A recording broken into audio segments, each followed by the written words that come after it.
শিন বেত প্রধানের পদত্যাগে নেতানিয়াহুর রাজত্বের পতনের পূর্বাভাস জোরালো হচ্ছে। দেশজুড়ে বাজছে নেতানিয়াহুর বিদায় ঘণ্টা। রনেনবারের অপরাধ, তিনি ফিলিস্তিনের পক্ষে কথা বলেছিলেন।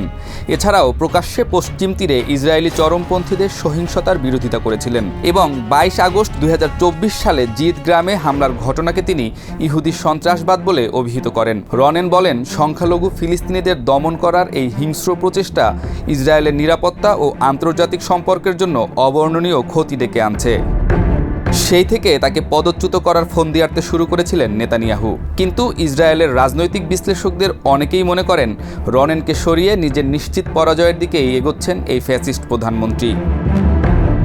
ইসরায়েলের নিরাপত্তা প্রধান শিন বেতের সর্বোচ্চ কর্তা রনেনবারের বিদায়কে সরকারিভাবে বলা হচ্ছে তিনি পদত্যাগ করেছেন, কিন্তু বাস্তবে এই সিদ্ধান্ত তার নিজের নয়, বরং নেতানিয়াহুর চাপ। রাজনৈতিক মহলে ফিসফাস এটা ছিল এক রক্তহীন পদচ্যুতি। এরই মাঝে রনেনবার নিজেই ঘোষণা করেছেন তিনি 15 জুন পদত্যাগ করবেন। ইসরায়েলের বেশিরভাগ জনগণই এখন নেতানিয়াহুর স্বৈরতন্ত্রের বিরুদ্ধে অবস্থান নিয়েছেন।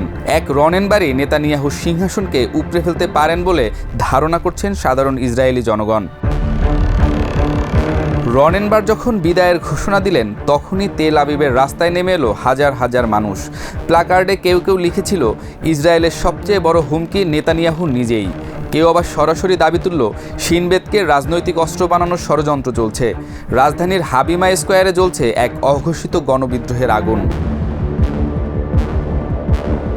বিরোধে শুরু হয়েছিল যখন রনেনবার নেতানিয়াহুর এক বিশেষ দাবি প্রত্যাখ্যান করেন। প্রধানমন্ত্রী চেয়েছিলেন শিন বেত যেন রাজনৈতিক বিরোধীদের উপর গুপ্তচর বৃত্তি চালায় এবং নেতানিয়াহুর প্রতি ব্যক্তিগত আনুগত্য দেখায়।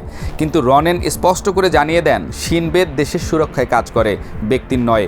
এই অস্বীকৃতিই তাকে নেতানিয়াহুর টার্গেটে পরিণত করে। অক্টোবরে ইসরায়েলে হামাসের হামলার সত্য ঘটনা প্রকাশ করতে গিয়ে আরও বিপদে পড়েন রনেন। ইসরায়েলের ইতিহাসে সবচেয়ে বড় নিরাপত্তা ব্যর্থতার দায় তিনি একা নিতে অস্বীকার করেছিলেন। শাসক গোষ্ঠী তখনই সিদ্ধান্ত নেয় তাকে সরাতে হবে। যদিও রনেনবার নিজে থেকেই পদত্যাগপত্র দিয়েছেন, সবাই জানে এটি ছিল চাপের সামনে নতি স্বীকার। বেশ কয়েকজন বিশ্লেষক বলছেন, এই অস্থিরতা ইসরায়েলের নিরাপত্তা ব্যবস্থায় ফাটল ধরাতে পারে। শিন বেতের অভ্যন্তরে সংকট ছড়িয়ে পড়লে গোটা নিরাপত্তা অবকাঠামোই দুর্বল হয়ে পড়বে। তাতে সবচেয়ে বেশি সুবিধা নিতে পারে ইসরায়েল বিরোধীরা। আবার ডানপন্থী সরকার নিরাপত্তার নামে আরও কঠোর নীতিমালা চাপিয়ে দিতে পারে। যদিও রনেনবারকে বরখাস্তের সিদ্ধান্ত আটকে দিয়েছে সুপ্রিম কোর্ট।